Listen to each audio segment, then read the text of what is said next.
So the biggest fear I had with the Himalayan was it was a tube tire, it's the rim. So I want to learn how to remove the tire ourselves when we are stuck in nowhere. He's going to help us teach how to tire tube out of it and put a puncture. Front wheel lose ಮಾಡ್ಕೊಳ್ಳೋಣ.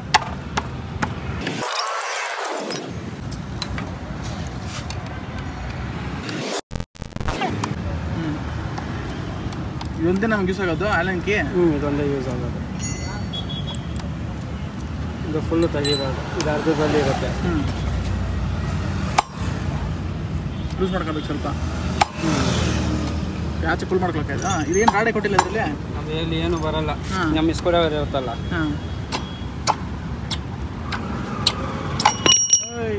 ಬಿದ್ದಾಗಲ್ಲ ಫ್ರಂಟಲ್ಲಿ.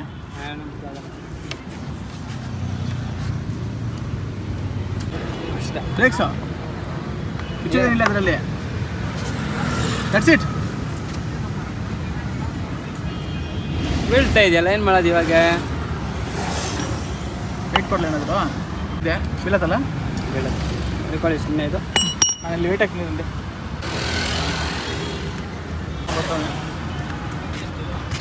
ಬಿಡಿ ಬಿಡಿ ಸಾಕ weight ಹಾಕ್ಬಿಡಿ. ಇದು speed metre ನಿಮ್ಮದು. ಅವಾಗ ಏನು ಮಾಡಬೇಕಾ? ಇಷ್ಟಿದ್ರೆ ಸುಮ್ಮನೆ ಲೈಟು ತಲ್ಕೊಬೇಕು ಆ ಕಡೆ ಈ ಕಡೆ. ಸುಮ್ಮನೆ ಲೈಟ್ ಆ ಕಡೆನೂ ಹೋಗೋದು, ಈ ಕಡೆ ಬರೋಲ್ಲ ಅದು. ಸರಿ ಸರಿ. ಈ ಕಡೆ ಫಿಕ್ಸಿಂಗು, ಈ ಕಡೆ ಬುಷ್ ಇರುತ್ತಲ್ಲ ಪಿಸ್ಟಿನ್ನು ಓಪನ್ ಆಗಿಬಿಡುತ್ತೆ. ಸರಿ, ಇಷ್ಟು ಆಯಿತು. ಫಿಟ್ ಮಾಡ್ತೀರಾ?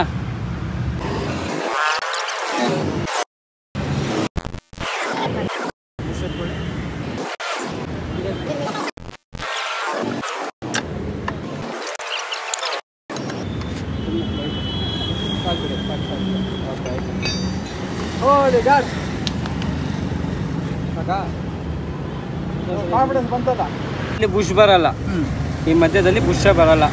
ಈ ಆಕ್ಸೆಲ್ ಇದೆಯಲ್ಲ, ಈ ರಾಡಲ್ಲಿನೇ ಬುಷ್ ಕೊಡೋದವನು. ಇದು ಹೋಗೋವಾಗ ಮುಂದಕ್ಕೆ ಇದು ಬಂದು ಇಲ್ಲಿ ಎಂಡ್ ಆಗಿಬಿಡುತ್ತೆ ಈ ಪಾಯಿಂಟಿಗೆ. ಈ ಪಾಯಿಂಟ್ ಎಂಡ್ ಒಂದು ಸ್ವಲ್ಪ ನಾವು ಕೈಯಿಂದ ಹಿಂಗೆ ಹೊಡಿಬೇಕು. ಹೊಡೆದಿದ್ಮೇಲೆ ಇದು ಲಾಕ್ ಮಾಡ್ಕೋಬೇಕು. ಆಮೇಲೆ ಆ ಕಡೆ ಅದು ನೆಟ್ ಆಗಿಬಿಟ್ಟು ಟೈಟ್ ಮಾಡ್ಬೇಕು. ಹೆಂಗಿದೆ ಯೂಸ್ ಮಾಡ್ಬೋದು ಅದನ್ನ? ಹಾಂ, ಟೈರ್ ಚೆನ್ನಾಗಿದೆ. ಇನ್ನೊಂದು 4-5 ತಿಂಗಳು ಹೊಡಿಬೋದು. ಬೇರೆ ಏನಿದೆ, ಏನಿಲ್ಲ, ಕರೆಕ್ಟಾಗಿದೆ ಎಲ್ಲ. ಇದು ನೋಡ್ಕೊಂಡ್ರೆ ಸಾಕಿದ್ದು ಪ್ಯಾಡಲ್ಲಿ. ಪ್ಯಾಡ್ ಇದೆಯಲ್ಲ, ಒಂದೊಂದ್ಸಲಿ ಇದೇನಾಗುತ್ತೆ, ಈ ಪ್ಯಾಡು ಬಿದ್ದೋಗ್ಬಿಡುತ್ತೆ ಕೆಳಕ್ಕೆ. ಅವಾಗ ಏನು ಮಾಡ್ಬೇಕಾ, ಈ ಲಾಕ್ ಇರುತ್ತೆ ಇಲ್ಲಿ. ಈ ಲಾಕ್ ಏನಾದರೂ ಬೆಂಡ್ ಆಗಿದ್ರೆ ಆ ಲಾಕ್ ಸ್ವಲ್ಪ ಸೀದಾ ಮಾಡಿಬಿಟ್ಟು ಇದು ಹಂಗೆ ಎತ್ಬಿಟ್ಟು ಸ್ಕ್ರೂ ಡ್ರೈವರ್ ಆ ಕಡೆ ಹಾಕ್ಬಿಟ್ಟು ಆ ಕಡೆ ತೊಳಬೇಕಾ. ಇದು ಪಿನ್ ಬಂದು ಈ ಕಡೆ ಕುತ್ಕೊಳುತ್ತೆ.